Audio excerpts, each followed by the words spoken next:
Welcome to Thrive, your agency resource, the only podcast for creative, media, and technology leaders who are ready to dive deeper into conscious leadership and agency growth.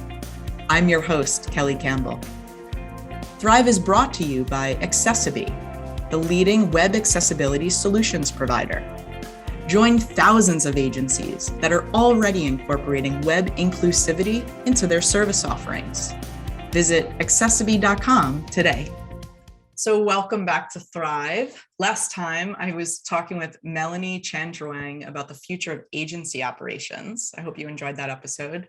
And today I have the pleasure of speaking with Dorie Clark, renowned consultant, keynote speaker, and best-selling author of now 4 books.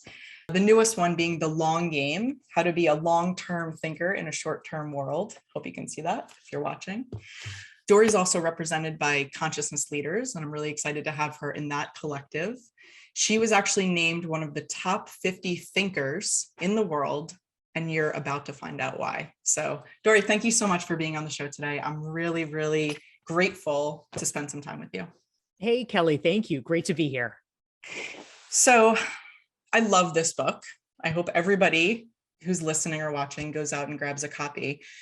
Early on in the book, you talk about this concept of white space. And obviously in the creative realm, we all understand the importance of white space. But in this context, you're talking about saying yes to everything means being average at everything, which I think is a really insightful way to think about that. And I think what I'm hearing in the book is that you're suggesting that a lot of people just don't have a checklist or a filter by which they gauge what to say yes to, what to say no to. So I was wondering if you could talk a little bit about that, and then maybe the correlation with our perpetual calendar cramming that we all suffer from. Yeah, absolutely. So part of what inspired this line of thinking was actually a book I read about a decade ago by Frances Fry and Anne Morris called Uncommon Service. And it was really interesting. It was a book about service industry businesses. So everything from airlines to banks. And they were really trying to explore the question of why is it that most businesses are just so meh?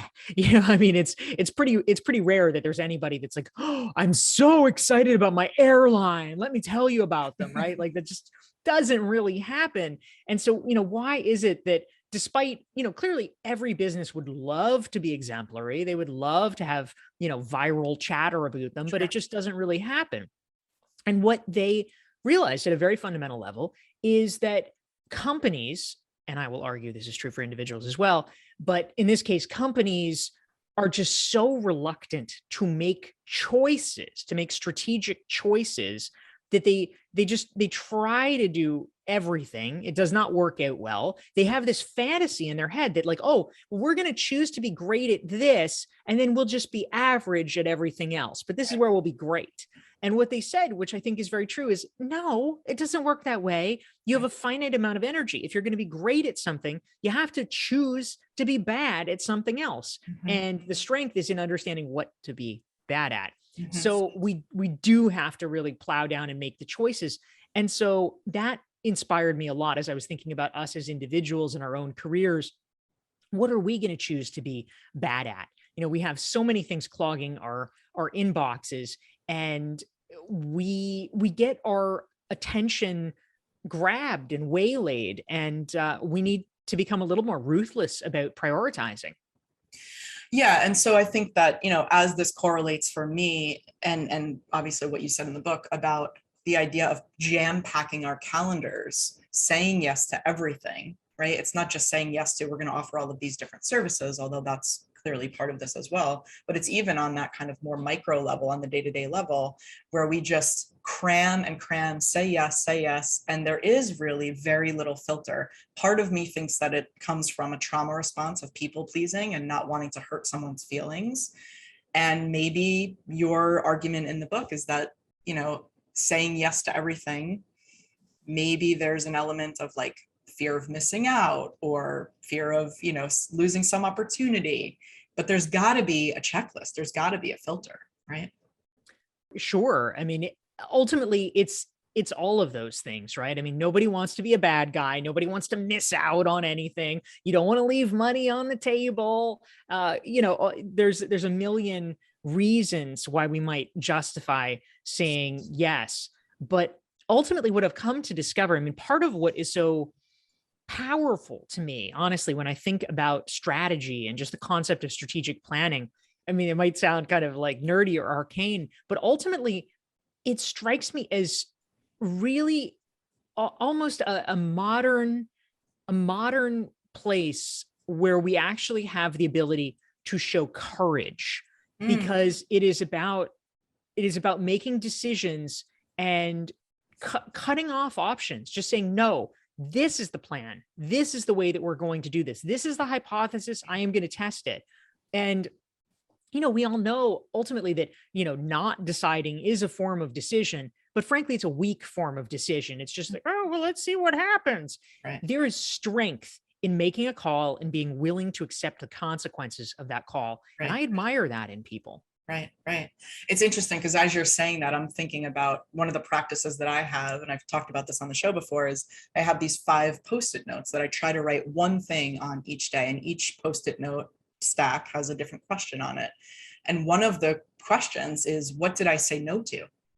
And I would need to write something on that every single day. And the other day I was asked to be on a board, like a local nonprofit board. And this is the second year that I've been asked. And I was like, you know what, at this point, it's not about timing. It's just not a good fit. And the response that I got back was, we're so disappointed, and I was like, that's not about me. Like, this is a very clear choice. I feel good about it. And it is courageous. And I like that you use that word. It's courageous because it does take courage and strength to say, this might be a great opportunity for someone else. Or it might have been a great opportunity for you 5 years ago, sure, but not now. Right. And I think sometimes there is a lag in how we think of ourselves or how we understand ourselves. Mm-hmm. And so sometimes we're kind of drawn back to like, oh, but this would have been so good. I wanted this so much. Right. But now we're in a different place, and we have to recognize that we're in a different place. Right. So there's another concept that I love in the book, and you call it thinking in waves. It's kind of this 4-part: learning, creating, connecting, and reaping. So let's dive into that a little bit as a framework, because I think it's actually pretty hard to argue against, like, its philosophy at the core. So I'd love to talk about that. Yes, definitely.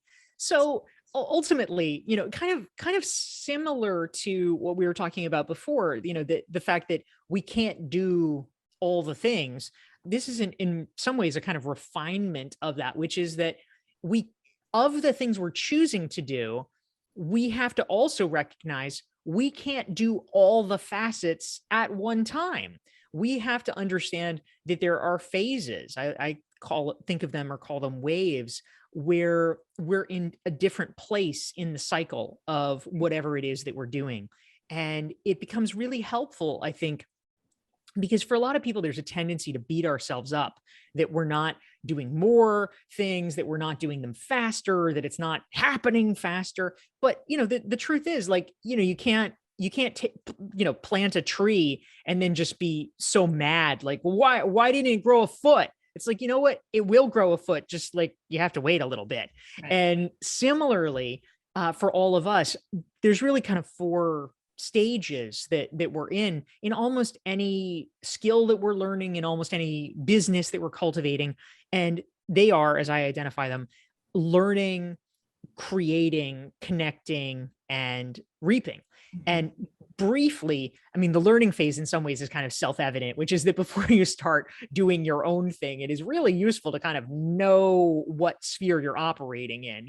How does this work? Who are the people? How do they fit together? What's the culture here? What have other people done before? These are really important things for you to know before you start mucking around. But then once you do, and this is a transition that many people actually fail to make, you need to start creating yourself. You need to start raising your hand and sharing your ideas, contributing in some capacity, whether it's, writing articles or just speaking up, oh, well, what about this? What about that? It's very easy for a lot of people to just continue to be the wallflower that takes it all in, but you're not adding much value at that point. Right. So you start creating, adding your own je ne sais quoi to the mix.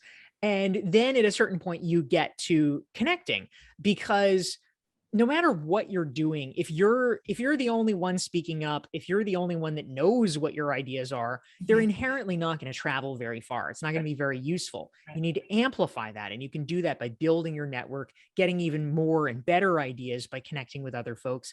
And then finally, once the wheels are turning on all this, you get to reaping mode, which is, the great part where you're feeling successful, you're making a contribution, you're making a difference. But this is also a potential trap as well that we have to be mindful of, because sometimes people just get into reaping mode and they're like, well, this is great, I'll just stay here. But if you do that too long, you eventually wear out your welcome. The world changes, the industry changes. And all of a sudden it's like, no, sorry, we don't want you and your blast faxes anymore. And it can become very disrupted and disruptive. So we need to be thoughtful about how to move into the new wave. We go back in to learning so we don't become obsolete. So it's cyclic, essentially. Yes, Yeah. Exactly. Yeah. Did you know that 1 out of 5 people in the US is living with some form of disability? I'm proud to partner with Accessity as they work toward the mission of making the web accessible to everyone. It's time to prioritize inclusivity. Ensure that your own website and your client sites can be accessed by all and that they're ADA compliant. Head over to accessity.com/thrive to learn more about their agency partner program. Now, back to the show.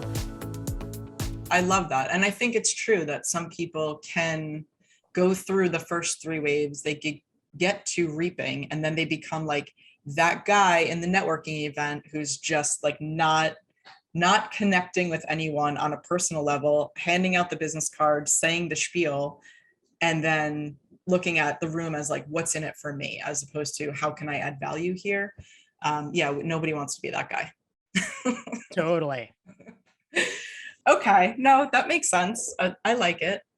And so I would imagine also, like, as you're in this process of thinking in waves, and maybe, you're going from learning, you're transitioning into creating and connecting.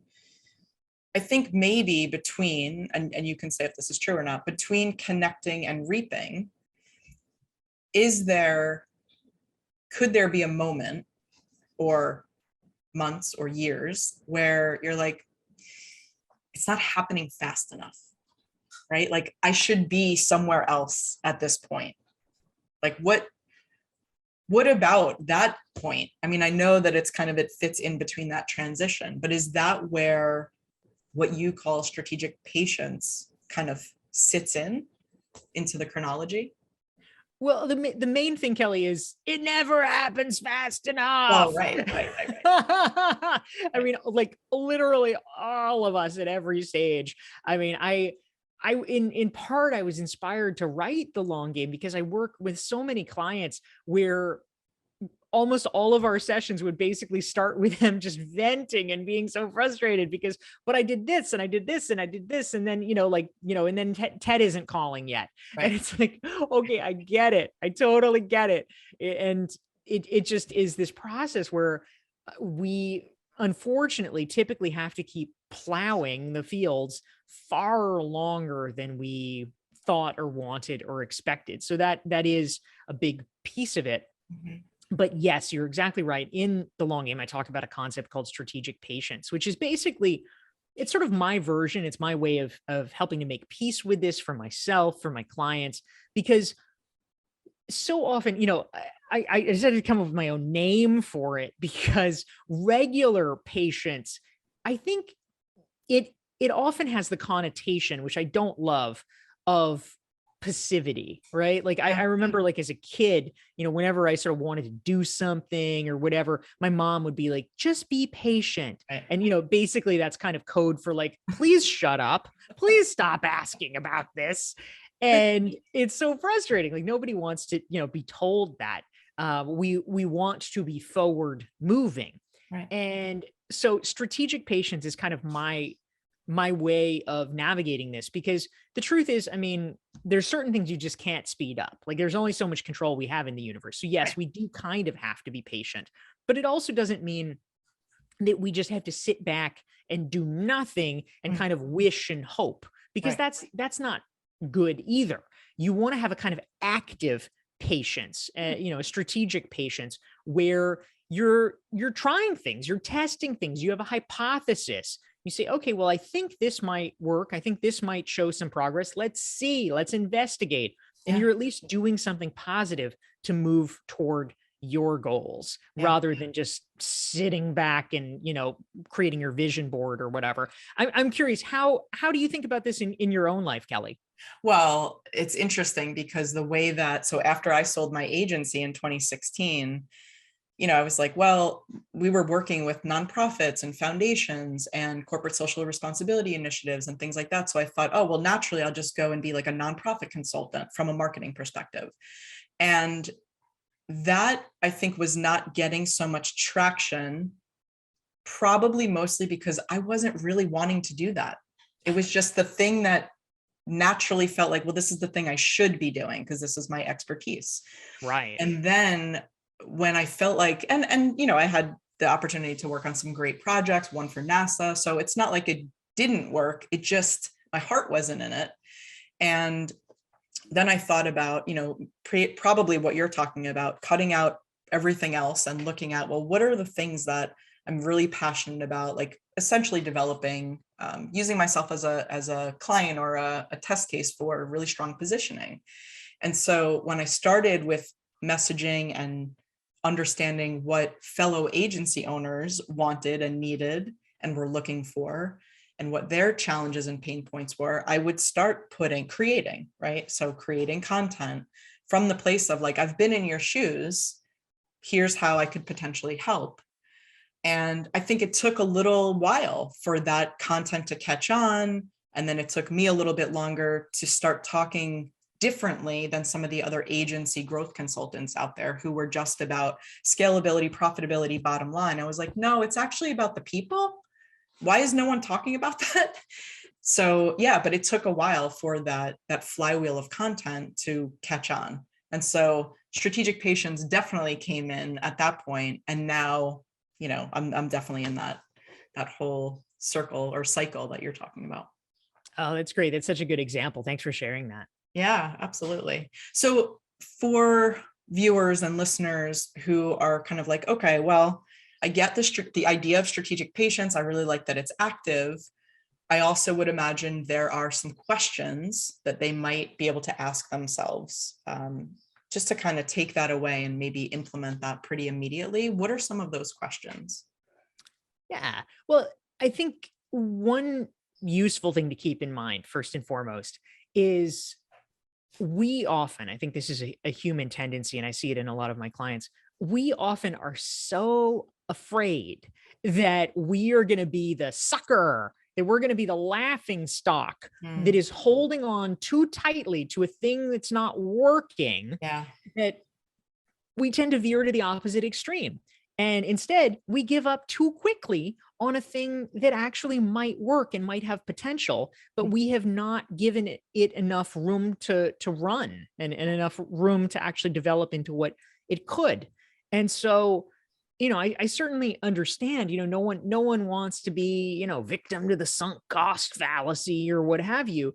But the tendency really is for people so often the opposite. And so I think what is useful to keep in mind is a few things. The first is, to the extent possible, at the outset, it's really useful to develop hypotheses about what are the metrics of growth that we should be looking at, because presumably it's going to take a while for something to reach full fruition, but there may be certain signs that we can be looking for. Right. So, okay, maybe we don't have signed contracts yet, but maybe, we're tracking the number of leads, we're tracking the number of click-throughs, we're tracking the number of calls and meetings we've had, or, whatever. But what are these intermediate metrics? And are we showing, signs of positive growth there? I think another thing that's really important, and I talk about this in the long game, is doing sufficient research so that we actually have a sense of what's realistic. Now, it's not impossible that your results will be wildly different than other people's. They might be, but more likely, statistically, it will probably be in line with what other people have done. Right. And so if something has taken somebody 10 years to build, you're probably not going to build it in a year. You might build it in 8 years or something like that. But we just have to scope it out. And it's actually crazy to me the extent to which we often are flying blind and don't even realize we are. There's a story that Jeff Bezos tells in a 2018 Amazon shareholder letter where he talks about some friend of his who hired a handstand coach for yoga. And the handstand coach tells a story and says that the average person, if you ask them, hey, how long do you think it'll take to do a yoga handstand? They think it takes about 2 weeks of practice. It actually takes 6 months of practice. And so, this is not like being off by 10 or 20%. This is being off by 12x. Right. And so often we are making those mistakes ourselves. So doing the research up front and then tracking those intermediate metrics, I think can be incredibly helpful and prevent a lot of heartache. Yeah. Yeah. Handstand coach. Okay. Yeah. Right. I mean, I hired a musical theater coach, so I feel like there's a coach for everything. There is a coach for everything. I have a shadow work coach. I have a Buddhist psychology coach. I've hired a stylist coach at some point to Wait, did you say a shadow coach? Is this like some Jungian thing? Yeah, shadow work. Wow. We'll talk about that another time. That's a whole nother show, Dorie. Oh, I bet. So yeah, so just finding that support, that you're looking for, or maybe that you're not looking for, that could be kind of unexpected. I mean, it's why people hire, all different types of coaches and things like that. But I want to actually kind of wrap up the conversation talking a little bit about what I think is really important and what I really appreciated about how you ended the long game, which was this kind of overarching idea of celebrating the wins. And you call it savoring the success, which is just as nice. And you told a little bit of a personal story about being invited back to the college where you did your freshman and sophomore year undergrad. Can you kind of reshare that story for the audience? Just because I think it's a good corollary for how we might look at some of the ways in which success takes a long time, and celebrating that is super important. Yeah, thank you. So what you're alluding to is in the long game, I shared a story about how kind of unexpectedly I got an email back in early 2019 from my alma mater, Mary Baldwin University in Virginia. I did my first 2 years at Mary Baldwin as part of a kind of early college entrance program that they had. And I had not been particularly active at all in terms of alumni things. I really didn't even think they knew who I was or that I was on their radar, but they reached out and asked me if I would be willing to be their commencement speaker for that year, which was really exciting and kind of, an honor, of course, but it was especially satisfying because I think for anybody, if you're able to find a way to kind of come full circle in your own life, it has a lot more meaning. It would be nice if any college invited me to be a commencement speaker. Like that's a great thing in general. But when it has that kind of personal salience, it means a lot more. And it's kind of that personal sign of success. And I think that for me, what I take from it is a few things. I mean, one is that success really does look different for all of us. And we need to get clear about what we want, what is special for us as compared to the so-called, societal version of success.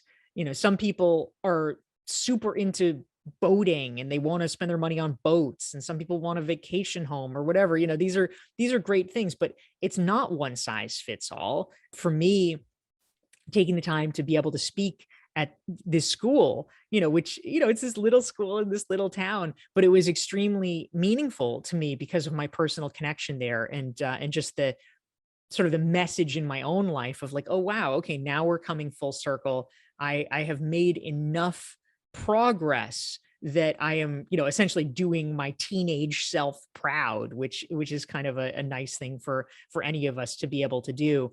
But it is very true that as we think about the long game, I think a sort of systematic mistake that many of us make is, on one hand, of course, there's the mistake of just not devoting enough time to strategic or long-term thinking in general because we're so overwhelmed. We're so busy with the day-to-day, which is kind of what we were talking about earlier about the need to create more white space. But there's a second mistake, which is for the people who do the long-term thinking. Their thinking is so long-term that they create the narrative of like, well, I'll be happy when, and it's always like this sort of super final state. I'll be happy when I have the Lamborghini, or I'll be happy when I get to be the keynote speaker at South by Southwest or whatever. And I mean, these are like super long-term goals. It's like, okay, if you're going to like hold off on your happiness for 25 years, that's really a long time. Like you don't have to wait until you're the keynote speaker.